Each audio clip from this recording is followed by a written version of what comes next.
Σεβασμιότατοι πατέρες και αδελφοί, σήμερα η Εκκλησία μας γιόρτασε τη μνήμη του Ιησού Πατρός ημών Ιωάννου της Κλίμακος.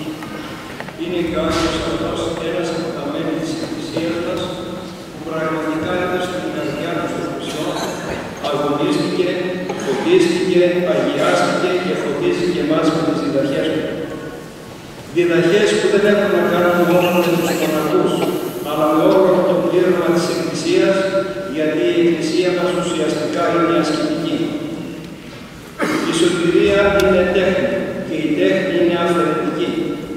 Η τέχνη σε βγάζει από την πεζότητα, από την ευμάρεια, από την καλοπέραση, σε ελαφρώνει από το περίσσιο βάρος, σε κάνει να πετάς, να ανεβαίνεις με ελαφριά καρδιά, καθαρή καρδιά προς τον ουρανό.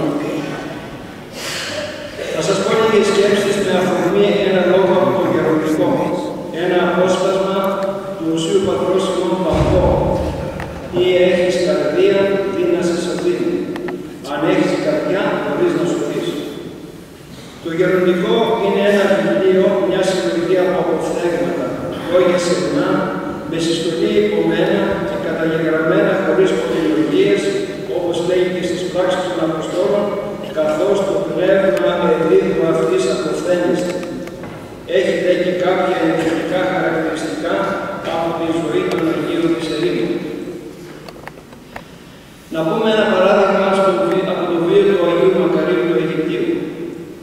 Κάποτε ο Άγιος Μακάριος ο Μέγας που ασκείται σε κάποια απόσταση από ένα χωριό και προσχωριζόταν προς το Ζήν, κάνοντας εργόχειρο ψάθες που έδινε σε κάποιον γνωστό του, που τα πουλούσε και του έφερνε παξιμάδι και χρωμάδες, κατηγορήθηκε από την κόρη του παρδοχέα του χωριού ότι ήρθε σε σαρκική επαφή μαζί της και την άφησε έμεινη. Το χωριό ξεσηκώθηκε εναντίον του, εκείνος δέχτηκε τη συκοφαντία αγώνιστα και προσφέρθηκε να φροντίσει την κοπέλα, δίνοντάς της τα απαραίτητα μέχρι να γεννήσει, εργαζόμενος διπλά για να εξοικονομήσει τα χρήματα που χρειαζόταν. Τότε βέβαια δεν υπήρχαν και οι εξετάσεις του DNA για να αποδείξει την αφορμητά του. Όταν ήρθε η ώρα του τοκετού, το παιδί δεν έφυγε, μέχρι που ομολόγησε η κοπέλα ότι ο πατέρας του παιδιού της δεν ήταν ο ασκητής, αλλά κάποιος περαστικός στρατιώτης. Τότε θέλησε να τον τιμήσουν και να τον δοξάσουν για τη συκοφαντία που υπέμεινε, αλλά εκείνος έφυγε μακριά για να μείνει η καρδιά του δοσμένη στον Θεό και όχι στην δόξα των ανθρώπων. Διαβάζουμε στους ψαλμούς του Δαβίδ, λύτρωσέ με από συκοφαντίας ανθρώπων και φυλάξου τα σατανάς σου.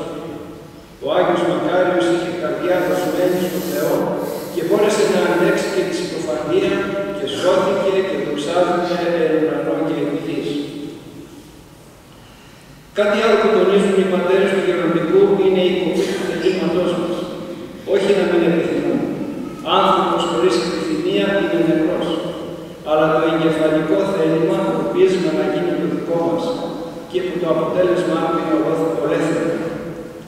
Για τον μοναχό είναι εύκολο να μην έχει γυναίκα και χρήματα, αλλά η κοπή του θελήματος είναι που όλοι χωλένουμε και γι' αυτό ο μοναχισμός στην εποχή μας είναι αυτό που είναι. Το ίδιο συμβαίνει και με το γάμο. Ο καθένας από τους συζύγους θέλει να γίνεται το δικό του θέλημα.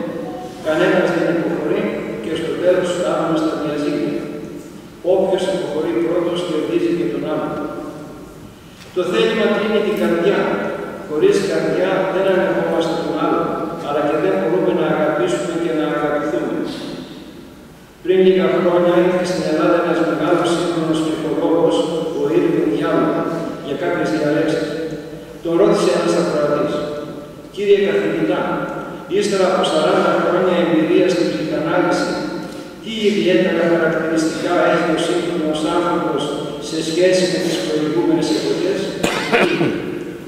Σήμερα ο άνθρωπος πάσχει από έντονο θέλω και όσοι δεν μπορούν και ικανοποιούν το θέλω τους οδηγούνται στην κατάθλιψη. Όσοι δεν μπορούν να το ικανοποιήσουν το θέλω τους γίνονται σχιζοφρενικοί. Ήρθε ο ψυχολόγος να επικυρώσει αυτό που οι Άγιοι Πατέρες μας είπαν πριν από τόσους αιώνες. Ο Χριστός μας ήρθε στη γη, έγινε άνθρωπος και το αλλιώτικο που μας μίλησε είναι η Ανάσταση των Χριστών και η αγάπη. Για να πιστέψει όμως κανείς την Ανάσταση πρέπει να έχει καρδιά. για να αγαπήσει το ίδιο.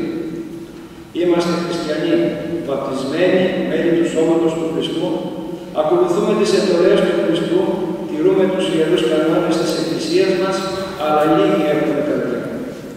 Το δει να σε σωθήνε ή έχεις καρδία, η σωτηρία της ψυχής δεν είναι μια μαγική κίνηση εισόδου μας στον παράδεισο. Σωτηρία σημαίνει γίνομαι σώος, ολόκληρος.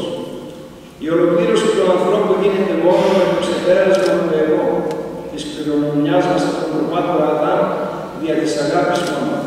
Και η αγάπη χρειάζεται καρδιά. Μιλούσαμε κάποτε με έναν ηγούμενο από την πρώην Σοβιετική Ένωση και ανέφερα αυτό το ρητό του Γεροντικού και λέει: έπρεπε να λέει ο Αββάς Παππού για καθαρή καρδιά. Του απάντησα: αν δεν ενεργοποιήσουμε τη δική μας προαίρεση την καρδιά μας για να αγαπήσει, να καθαριστεί, παραμένει ανενεργός και δεν οδηγούμαστε στη σωτηρία. Νομίζουμε οι περισσότεροι χριστιανοί ότι σωζόμαστε τηρώντας μόνο τον νόμο. Καλός ο νόμος του Θεού και ευλογημένος. Η εντολή που ήρθε και μας Χριστός, το συμπλήρωμα του νόμου, είναι η αγάπη. Και η αγάπη χωρίς καρδιά δεν υπάρχει. Η αποφυγή της αμαρτίας και η προσπάθεια για ενάρετη ζωή, αν δεν στεφανώνεται, αν δεν στηρίζεται στην αγάπη, δεν σώζει τον άνθρωπο. Όσο ενάρετος των εισαγωγικών και να είναι ο άνθρωπος, όσο αυστηρός τηρητής του νόμου, αν δεν αναγκώσει η καρδιά του, αν δεν θυσιάσει το εγώ του, αν δεν επικοινωνήσει αληθινά με τον Θεό και τους ανθρώπους, αποδεχόμενος τον εαυτό του με όλα τα θετικά και αρνητικά στοιχεία του, δεν ολοκληρώνεται, δεν σώζεται. Βλέπουμε τον Φαρισαίο που έκανε πιο πολλά από όσα προστάζει ο νόμος. Από 100 λέει πάντα όσα τόμουν. Αυτός απορρίπτεται ενώ ο αμαρτωλός, αλλά με ταπεινωμένη καρδιά τελώνης, δικαιώνεται από τον Κύριό μας. Οι χωρίς καρδιά ανάρρετοι, είμαστε σκληροί απέναντι και στον εαυτό μας και απέναντι στους άλλους.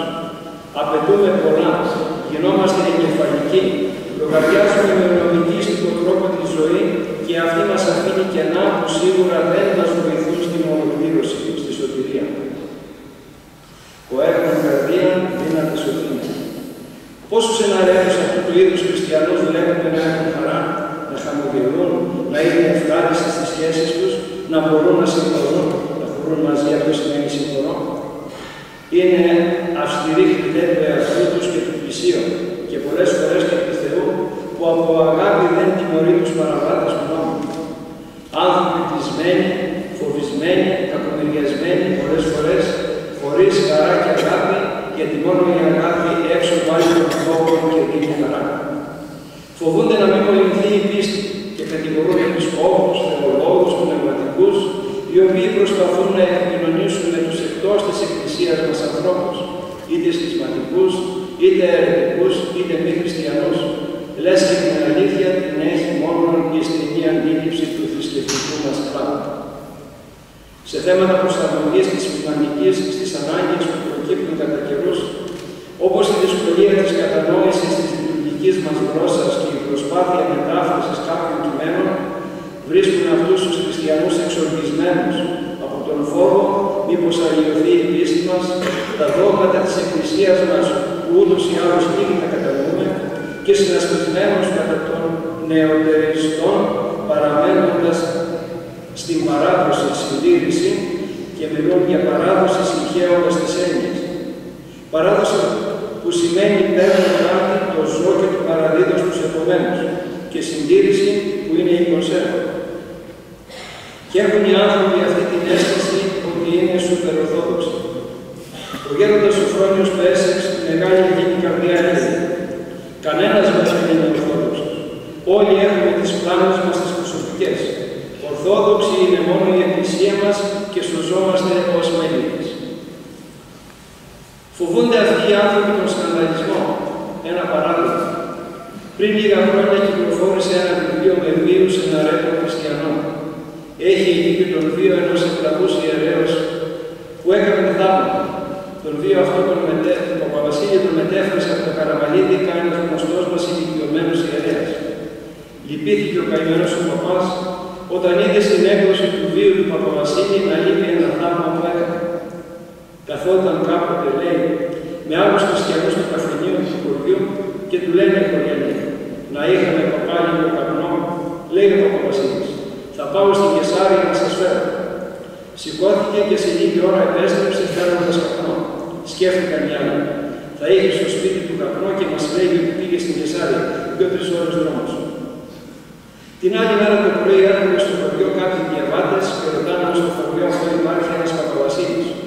Τον βρίσκουν και τον παρεκάλεσαν να λύσει 3 άτομα που συνάντησε την προηγούμενη μέρα κοντά σε ένα γεφύρι στην Κεσάρια, την ώρα που πήγε να φέρει τον καπνό, γιατί αυτοί τον πήραζαν και ο παπάς τους έδεσε και αποκάλωσαν τόσες ώρες χωρίς να μπορούν να κουνηθούν.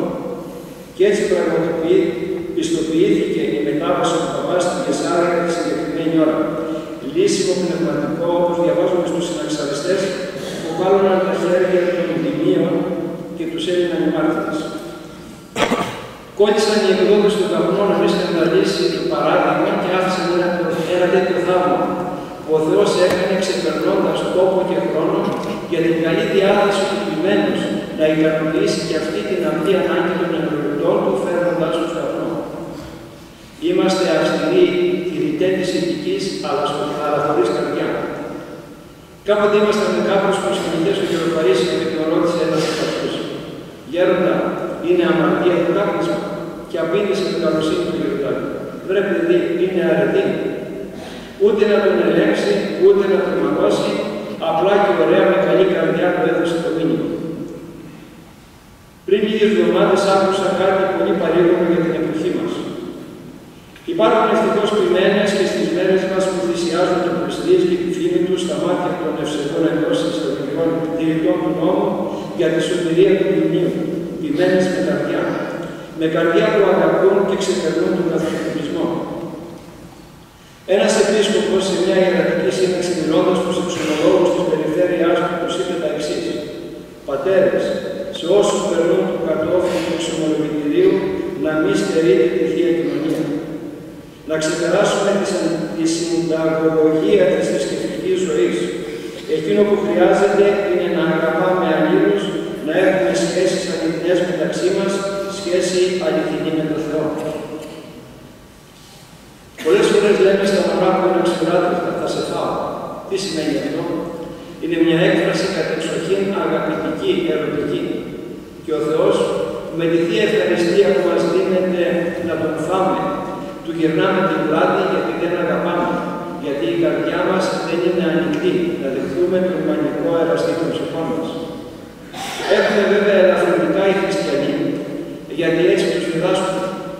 Τους κλείνουμε την καρδιά, τους αποτρέπουμε από την ουσιαστική σχέση με τον Χριστό, την μετάληψη του σώματος και του αίματος του, βάζοντας τους εμπόδια στο να ζήσουν τον Χριστό.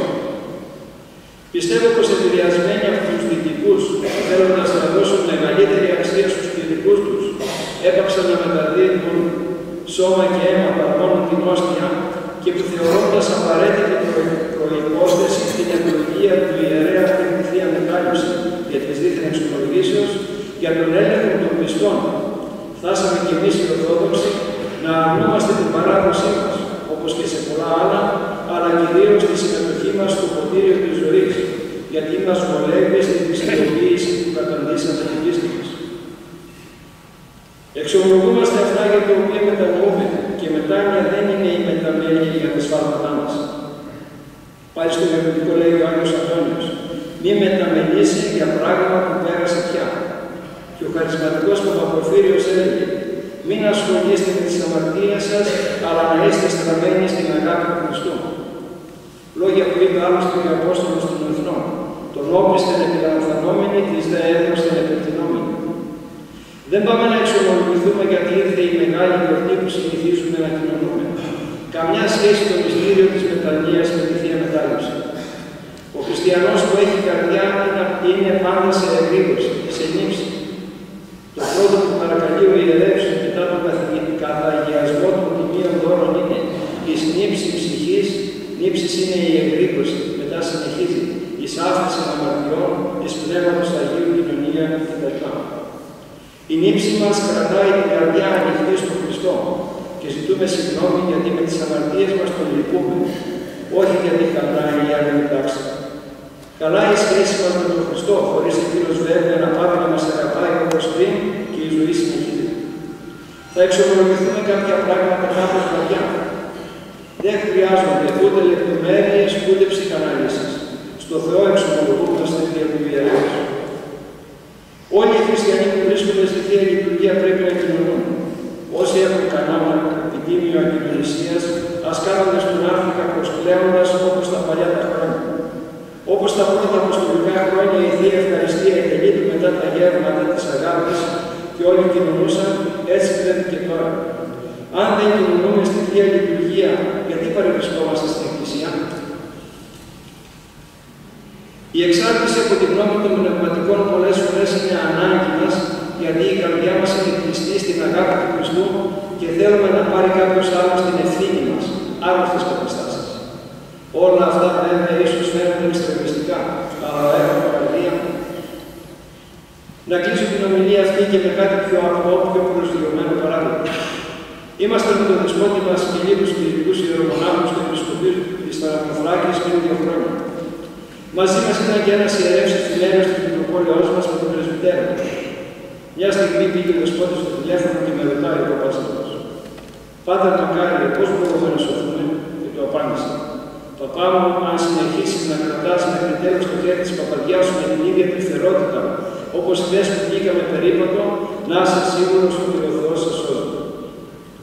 Ας ευχηθούμε να λειτουργεί η καρδιά μας και πνευματικά και όχι μόνο να στέλνει αίμα στο σώμα μας. Με υγεία να περάσουμε και το υπόλοιπο της Μεγάλης Τεσσαρακοστής και να γιορτάσουμε την Ανάσταση του Κυρίου μας. Είναι πολύ